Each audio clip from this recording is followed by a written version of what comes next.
What's up, guys? I have a knife review for you today. First impressions of this Kizer Apus, and I gotta tell you guys, I'm right off the bat, spoiler alert, I'm really impressed with this knife. I first saw it on DTOM Knife and Gear. He did a review of it.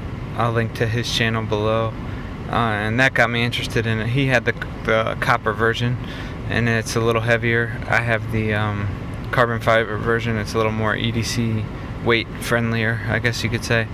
Right off the bat, I'll just put all the stats up on the screen for it so you can see the weight and everything. But this knife, I've come to know that it's all in the details with this knife. This knife has a lot of awesome details. First of all, you got this shred carbon fiber. You don't see a lot milled. It's 3D milled, so that takes a lot, or I mean, it takes some time to do that.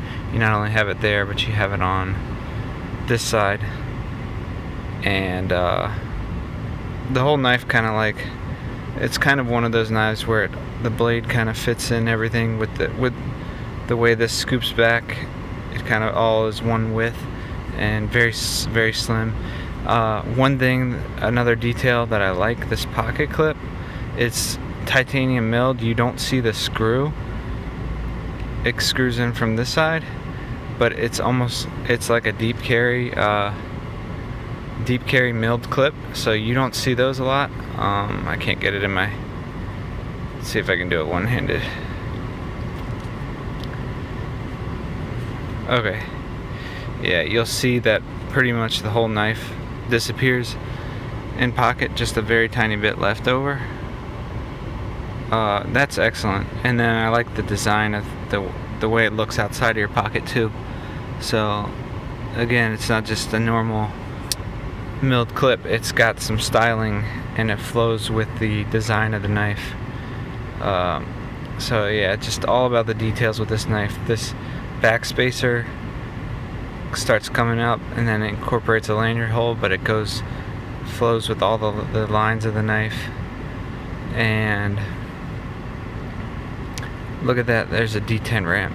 So anytime a knife has a detent ramp, you know they took extra time to do that. It's just really good knife. These carbon fiber bolsters, they let you, so you don't ever put pressure on the lock bar, so you can easily flip it with your front finger.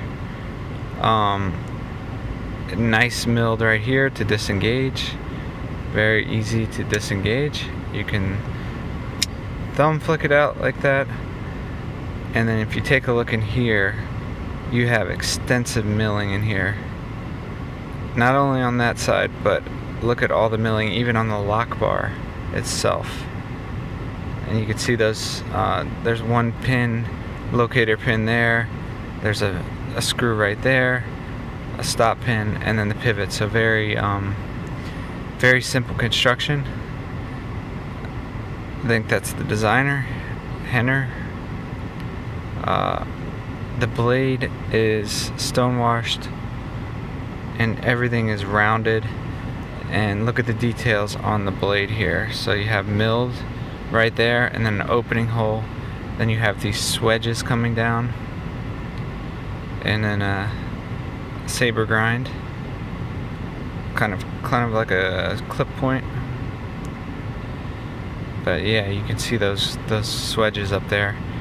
They put jimping right here, and then more importantly they put it up here, because in the hand I kind of find myself doing that with my pinky up here, and then your thumb hits that jimping right here. It doesn't so much, not for me, hit that at all. I think this is mostly for front flipping jimping, and then this is the jimping for your thumb. So again, details with this knife. It's just outstanding. Ball bearings, drops shut pretty much. The bolsters act as the over travel stop, and it does have a steel lock bar insert I don't know if you can see it in there, but it does have a steel lock bar insert, but the over travel is made by these. It doesn't have an over travel in there. Now with these openings, I know DTOM was having some trouble getting the Spidey flick to work. I found that if you come towards the end, here, you get a little bit more sharpness for the Spidey flick, and I can Spidey flick it pretty good. So with my hand, I can grip it like that. Now, you almost want to have your hand almost feels better like this, but this is kind of a little too close for the blade, and people with bigger hands, I don't think they'd be able to fit all of them on, but you can fit them all on like this and have room. So yeah, it can, if you come down here, you can Spidey flick it if your fingers are skinny like mine. Another thing, you can thumb flick with some wrist, I've found, but it's mainly excellent front flipper. And like I said, you can front flip it that way. They call it like that, a regular thumb. And if you can, yeah, that's not as reliable with the thumb. See, I wouldn't try it with the thumb. It could get dangerous. You gotta really want it with the thumb, but I found that the middle finger is every time reliable if you go low like that.